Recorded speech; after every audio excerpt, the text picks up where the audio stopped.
Good morning everyone. Shalom semuanya. Dan hari ini seperti biasa, sebelum kita memulai hari-hari kita, mari kita mengawali dengan renungan pagi dan kita melanjutkan pembacaan kita dari Mazmur pasal yang ke-14. Teman-teman, saya akan membacakan ayatnya buat teman-teman semua, dan saya ingatkan untuk semua yang ada dimanapun saat ini di rumah tentunya, saya mengharapkan bisa membaca seluruh pasal dengan baik. Tapi walaupun hari ini saya hanya membacakan beberapa ayat saja. Oke, kita mulai Mazmur pasal 14 ayat yang pertama. Untuk pemimpin biduan dari Daud.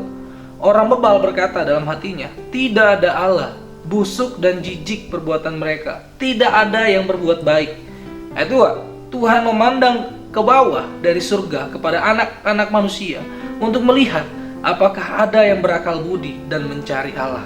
Dan selanjutnya dan terus itu merupakan pernyataan-pernyataan di mana Daud sebagai pemazmur itu merasakan pergumulannya, dan dia tutup dari pasal yang ke-14 ini dengan perkataan, ya datanglah kiranya dari Sion keselamatan bagi Israel.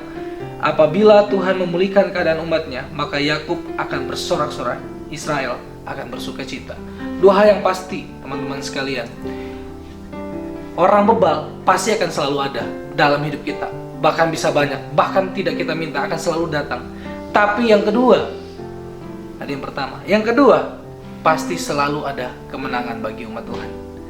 Nah, ini adalah proses di mana anak-anak Tuhan diizinkan Tuhan untuk mengalami hal-hal yang tidak mengenakan. Tapi percayalah, di tengah situasi seperti apapun selalu ada kemenangan. Kalau kita bicara tentang orang bebal, teman-teman, orang-orang bebal adalah orang-orang yang hidup tidak pernah sesuai dengan kehendak Tuhan, orang-orang yang mengingkari kehendak Tuhan, orang-orang yang tidak mau mencari Tuhan.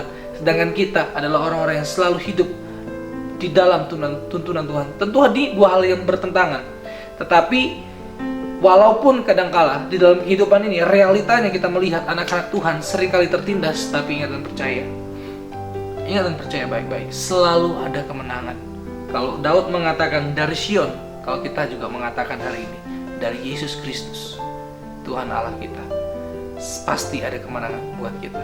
Teman-teman dikasihi Tuhan, sepanjang minggu yang lalu dan beberapa hari yang lalu kita sudah membahas bagaimana orang fasik akan selalu dihukum oleh Tuhan, bagaimana orang benar dan orang yang selalu hidup di dalam Tuhan akan selalu mendapatkan kemenangan.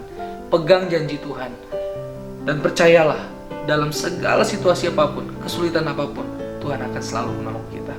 Mari kita mengawali semuanya dengan iman kepada Tuhan, bahwa Tuhan akan selalu menyertai kita di dalam segala kesulitan kita. Mari kita berdoa. Bapa, kami mengucap syukur dan berterima kasih. Firman-Mu sekali lagi mengingatkan kami hari ini bahwa selalu ada kemenangan bagi kami, anak-anak-Mu Tuhan, yang selalu hidup dan mengandalkan Engkau.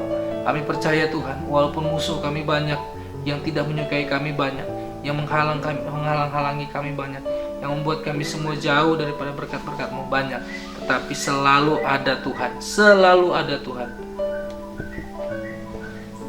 berkat-berkat-Mu dan pertolongan-Mu. Terima kasih Bapa, kami serahkan hari-hari ini ke dalam tangan-Mu. Dalam nama Tuhan Yesus kami berdoa.